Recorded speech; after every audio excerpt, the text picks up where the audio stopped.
مجھے نہیں پتا کہ کس نے بنائی ہے، لیکن وہ میں ان لوگوں کو بڑا غیر انسانی سمجھتی ہوں جو کہ اس ویڈیو کو شیئر کر رہے ہیں جہاں پر گروپ کیپٹن عاصم طارق مردہ حالت میں ان کی شہادت کے بعد وہ اپنی گاڑی میں بے بس وہ بیٹھے ہوئے ہیں اور ان کی باڈی وہاں پر ہے، اور وہ جو شخص ہے وہ ویڈیو بنا رہا ہے، اور مطلب میں ان لوگوں کے اوپر بھی میں ان کی عقل پر حیران ہوں جو کہ اس کو سوشل میڈیا پر اپلوڈ کر رہے ہیں۔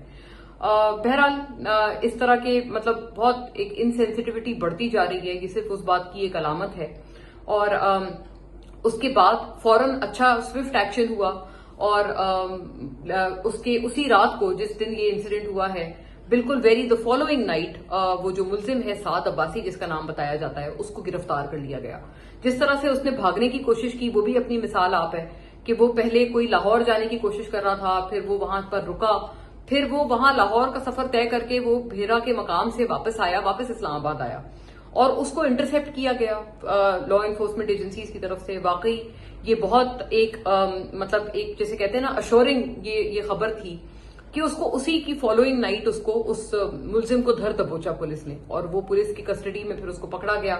اس کی تصویر بھی پھر سوشل میڈیا پر پھیل گئی۔ آپ اندازہ لگا لیں گے 20-21 سال کا یہ جو لڑکا ہے اس نے نہ صرف اپنی زندگی برباد کر لی، اس کی زندگی تو برباد تھی ہی، کیونکہ بتایا یہ جاتا ہے کہ یہ جو آدمی ہے سعد عباسی یہ پہلے بھی کوئی تقریباً 1 مہینہ پہلے کسی عورت کو اسی طرح سے اغوا کر کے اس کی مرضی کے خلاف اس کو میاں والی لے جا چکا ہے۔ تو یہ تو مجھے کوئی ہیبچول قسم کا آفینڈر لگ رہا ہے، اور اس کی حالت بھی آپ سب دیکھ سکتے ہیں کہ کیا ایک میزریبل اس آدمی کی حالت ہے۔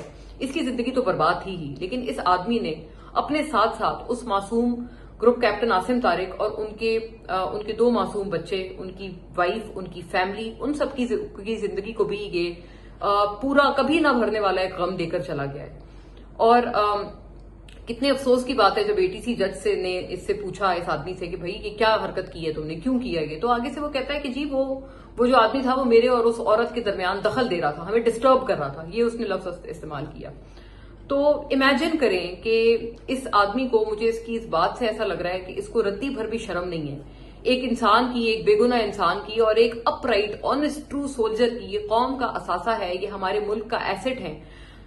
اس آدمی نے اس شخص کی ایک ہمارے ملک کے ایسٹ کی اس نے جان لے لی، اور ابھی بھی اس کو کوئی شرم حیا نہیں ہے اس کی بات سے جو اس نے جج کو جواب دیا اس سے تو مجھے یہی لگ رہا ہے کہ ابھی بھی اس کے اندر رتی بھر بھی شرم نہیں ہے، اس کو احساس نہیں ہے کہ اس نے کیا کیا ہے۔ But I hope that he rots in hell. ہم یہی دعا کر سکتے ہیں کہ اس کو سخت سے سخت سزا ہو، اسے پھانسی کی سزا ہو، اس کو کسی صورت کوئی رعایت نہ دے، اور کوئی بھی جو بھی جہاں پر بھی اس کا کیس لگتا ہے، جس بھی عدالت میں جاتا ہے، یہ وہاں پر رسوا ہو اور ذلیل ہو۔ لیکن کتنے ایک افسوس کی بات ہے، آپ امیجن کریں، میں اس لیے یہ بات سوچنے پر مجبور ہوں کہ دیکھیں ہمارے کنٹری میں، پاکستان میں کرائم اگینسٹ ویمن، جس کے بارے میں پچھلے کئی ویلاگز میں پریشانی کا اظہار کر چکی ہوں، وہ کرائمز اگینسٹ ویمن بڑھتے چلے جا رہے ہیں۔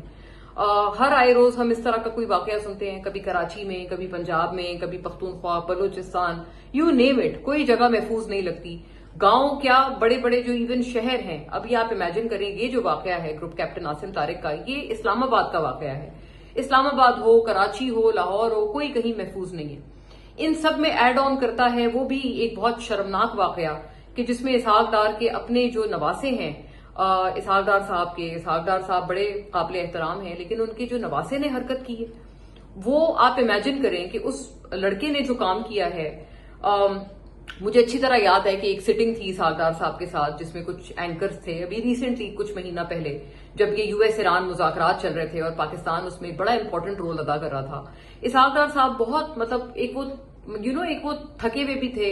اس میٹنگ میں بھی تھی، وہاں پر کئی جرنلسٹ تھے، کئی تو نہیں بلکہ میں کہوں گی کچھ سلیکٹڈ جرنلسٹ تھے، اس میں میرے بھی ہونے کا اتفاق ہوا تھا۔ اسحاق ڈار صاحب اس میٹنگ میں ایک بڑے ایک فخر سے، ایک بڑی ایک خوشی سے ہمیں بتا رہے تھے کہ کس طرح سے انہوں نے پاکستان کا مقدمہ لڑا، کیا انہوں نے اچیومنٹس حاصل کی۔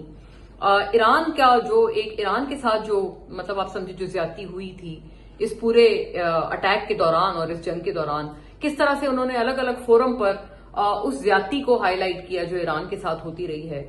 اور مجھے اتنی خوشی ہوئی، ہم سب اتنے خوش تھے، ہم سب اسحاق ڈار صاحب کو مبارکباد دے رہے تھے کہ آپ کو بہت مبارک ہو، اور واقعی آپ نے ماشاءاللہ انتھک محنت کی ہے، اور جسے کہتے ہیں نا انگریزی میں ایک کہاوت ہے یا محاورہ ہے کہ مڈ نائٹ آئل آپ نے برن کیا ہے، اپنا راتوں کی نیند آپ نے اپنی جو ہے وہ اس کاز کے لیے لگائی ہے۔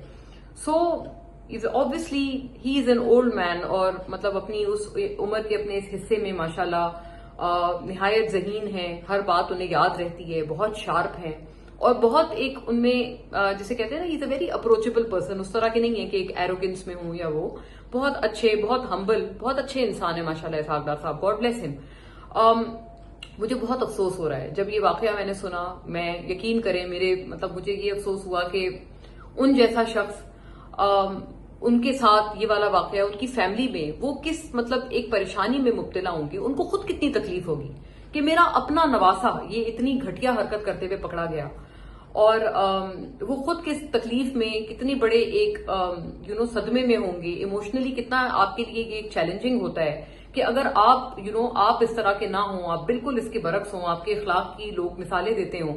اپوزیشن کے بھی لوگ میں جانتی ہوں، اسحاق ڈار صاحب آپ کو پتہ بھی ہے جب بھی پی ٹی آئی کے ساتھ مذاکرات ہوں یا کسی بھی اپوزیشن پارٹی کے ساتھ مذاکرات ہوتے ہیں، اسحاق ڈار صاحب اس میں بڑے کلیئر ایک کی رول ادا کرتے ہوئے نظر آتے ہیں. مجھے میں اس اینگل سے بھی سوچ رہی ہوں کہ ان کا نواسا، ایک اچھے انسان کا نواسا کس طرح کے کاموں میں ملوث پایا گیا ہے. اور یہ پتہ نہیں وہ جو باس نامی شخص ہے وحید، یہ بھی بتایا جاتا ہے کہ وہ گردوں کی اسمگلنگ میں وہ آدمی ملوث تھا. 8 اس کے اوپر پہلے سے مقدمات ہیں، اکاڑا کا وہ رہنے والا ہے، پہلے سے پولیس کو مطلوب تھا. ایک جو دوسرا اس کا ساتھی ہے نواز رضا ڈار کا، اس کا تو ڈی این اے بھی میچ ہو گیا ہے. جو لڑکی کے ساتھ گینگ ریپ ہوا ہے اس میں اس کا ڈی این اے ایک شخص کا باقاعدہ میچ ہو گیا ہے. آپ امیجن کریں کتنے گھٹیا لوگوں کے ساتھ یہ جو آدمی ہے، یہ رضا ڈار، یہ اٹھتا بیٹھتا تھا. نہ اس نے اپنے خاندان کی عزت کا لحاظ کیا، نہ اس نے اپنے نانا کے بارے میں سوچا کہ وہ مطلب عمر کے اس حصے میں اور مطلب ایک کام اس طرح سے کرتے ہیں، اتنے ایک ٹائرڈلیس قسم کا ایک وہ جاب کر رہے ہیں، فورن پالیسی میں ایک اس رول میں بیٹھے ہیں. میں ان کے لیے کتنی بڑی شرم کا مقام ہوں، میں اپنے خاندان کے لیے کتنی بڑی شرم کا مقام ہوں. 1 منٹ کو اس آدمی نے نہیں سوچا. وہ سوچ کیا رہا تھا؟ وہ سوچ یہ رہا تھا کہ نہیں، میری تو فیملی بہت جو ہے وہ پاورفل ہے، اور آبویسلی ہے. اس وقت میرے تو سٹنگ جو فورن منسٹر ہیں اور ڈیپیوٹی پرائم منسٹر ہے وہ میرے نانا ہے، اور میرے جو ماموں ہیں علی ڈار وہ بھی پنجاب میں بڑے پاورفل منسٹر ہیں. تو I will get away with whatever that I do. یہ سوچ تھی اس آدمی کی. آپ امیجن کریں، مجھے سوچ کے ان کے فیملی کے لیے بھی افسوس ہو رہا ہے، اسحاق ڈار صاحب کے لیے بھی افسوس ہو رہا ہے. مجھے یہ بھی افسوس ہو رہا ہے کہ ہمارے گھروں میں جو اتنے مطلب ایک پڑھے لکھے فیملیز ہیں، جو ایک اتنے امیر گھرانے ہیں، یہ کوئی لوور کلاس طبقے کی بات نہیں ہے، لیکن اتنے امیر گھرانوں کے بھی جو بچے ہیں، آپ ان کی سوچ دیکھیں. آپ یہ امیجن کریں کہ یہ کرائم اگینسٹ وومن، یا ہم خاتون کے ساتھ جو مرضی کر دیں، خاتون ہماری بات نہیں مان رہی ہے. مجھے نہیں پتا کیا بات تھی. کئی لوگ کہہ رہے ہیں کہ بھئی کوئی مسئلہ تھا، کوئی کرپٹو کے حوالے سے کوئی ان کی بات تھی. اس لڑکی کے اپنے بیان میں بھی یہ بات ہے 164 کے بیان میں کہ ہم کرپٹو کرنسی کے حوالے سے ہماری رضا ڈار سے پہلی دفعہ بات چیت شروع ہوئی، اور وہ بڑے پھڑے مارتا تھا کہ جی میں ڈار فیملی کا میں جو ہوں وہ ہوں ان کا بیٹا ہوں. اور میرے جو پتہ نہیں شاید یہ بھی بتاتا تھا کہ علی ڈار جو اس کے ماموں ہیں ان کو اپنا والد بتاتا تھا. یہ بھی ان خواتین کے بیان میں غالباً بات درج ہے as far as I am recalling. But I am just trying to highlight کہ آپ امیجن کریں کہ یہ بڑے بڑے فیملیز کے بچے، ان کی سوچ کتنی گندی ہے، کہ کتنے گھٹیا لوگوں کے ساتھ اٹھتے بیٹھتے ہیں. بس میں اتنا ہی کہنا چاہوں گی کیونکہ میں ایک بڑی پریشان ہوں اس وقت کہ یہ اس وقت ہو کیا رہا ہے. اور captain Asim Tariq, group captain Asim Tariq کی جو سول ہے، اللہ تعالیٰ ان کے درجات بلند کرے، ان کو جنت الفردوس میں بہت اعلیٰ مقام دے، اور ان کی فیملی کو صبر دے. ان کی جو وائف ہیں ریما شوکت، وہ ایک جرنلسٹ ہیں اور بہت ماشاءاللہ بڑی ایک اچھی جرنلسٹ ہیں، اور ان کی میں نے بہت تعریفیں سنی ہیں. میں ان کو ذاتی طور پر نہیں جانتی، لیکن میرے جو کولیگز وغیرہ ہیں جن کے بارے میں بھی ان سے سن رہی ہوں، بہت اچھی ان کے بارے میں تعریفیں اور بہت اچھے ورڈز ان کے بارے میں سن رہی ہوں. وہ کس تکلیف میں ہوں گی، ان کے دونوں بچے کس تکلیف میں ہوں گے. وہ اپنے فادر کا ویٹ کر رہے ہوں گے کہ وہ گھر سے باہر گئے ہیں، ابھی تھوڑی دیر میں آ جائیں گے. اینڈ امیجن ان کے اوپر کیا گزری ہوگی جب ان کو پتا چلا ہوگا کہ ہمارے فادر جو ایک عورت کی رسپیکٹ بچا رہے تھے، اس کی ڈگنیٹی بچا رہے تھے، وہ گھر سے باہر نکلے تھے اس وعدے کے ساتھ کہ وہ اتنے ٹائم میں واپس آ جائیں گے، لیکن اب وہ کبھی واپس نہیں آئیں گے. اور جو شہادت جو ان کو ملی ہے، عموماً سولجرز کو آپ کو پتا ہے وار کے دوران وہ شہید ہوتے ہیں یا کسی اور کوئی اس طرح کی چیز میں وہ شہید ہوتے ہیں. جو شہادت ان کو ملی ہے وہ بہت یونیک ہے نیچر میں. اور میں دوبارہ بولوں گی کہ وہ ایک ٹرو سولجر کی شہادت ہے. یہ ایک سچے سولجر کی ہی سوچ ہے کہ اپنے اراؤنڈ جب آپ کسی انسان کو پریشانی میں دیکھیں تو آپ اپنی فکر کیے بغیر آپ اس کی مدد کو پہنچیں. انہوں نے واقعی صرف یہ بات نہیں ہے، وہ میں سن رہی تھی پولیس کی پریس کانفرنس جس میں وہ کہہ رہے تھے کہ جی آئی جی کہہ رہے تھے، آئی جی اسلام آباد کے، انہوں نے ایک اچھے سویلین ہونے کا ثبوت دیا. نہیں، اب بیونڈ دیٹ انہوں نے ایک اچھے فوجی ہونے کا ثبوت دیا ہے، انہوں نے ایک ٹرو سولجر ہونے کا ثبوت دیا ہے. ان کی فیملی پہ کیا گزر رہی ہے میں امیجن نہیں کر سکتی. بس میں یہی کہہ سکتی ہوں کہ اللہ تعالیٰ ان کو صبر دے اور ان کی مشکل آسان کرے، ان کو بہت طاقت دے کہ وہ اس صدمے کو برداشت کر پائیں. He was indeed a true soldier and he will always be. ہمیں ان طرح کے لوگوں کی اپنے سوسائٹی میں اور اپنے ملک میں ضرورت ہے. رضا ڈار کی طرح کے لوگوں کو، چاہے وہ میرے اپنے خاندان سے کیوں نہ ہو، کل کو میرے فیملی میں بھی کوئی بندہ اگر ایسی چیز کرتا پکڑا گیا ہے، میں اس کو اپنی ہاتھ سے پھانسی دوں. یہ ہماری سوچ ہونی چاہیے کہ ہم کم سے کم اپنے گھر کو، اپنی فیملی کو اس طرح کے گھٹیا آدمیوں سے، اس طرح کے گھٹیا انسانوں سے ہم دور رکھیں. اور اگر ہمیں پتا چل جائے کہ ہمارے گھر میں بھی کوئی ایسا شخص موجود ہے تو ہماری سوچ کیا ہونی چاہیے؟ Not this that we want to protect that man. ہماری سوچ یہ ہونی چاہیے کہ ہم اپنا گھر اس گھٹیا آدمی سے پاک کریں، ہم اس سوسائٹی کو اس گھٹیا آدمی سے، اس طرح کی سوچ رکھنے والے انسان سے ہم پاک کریں. یہ ہماری سوچ ہونی چاہیے as a responsible family member.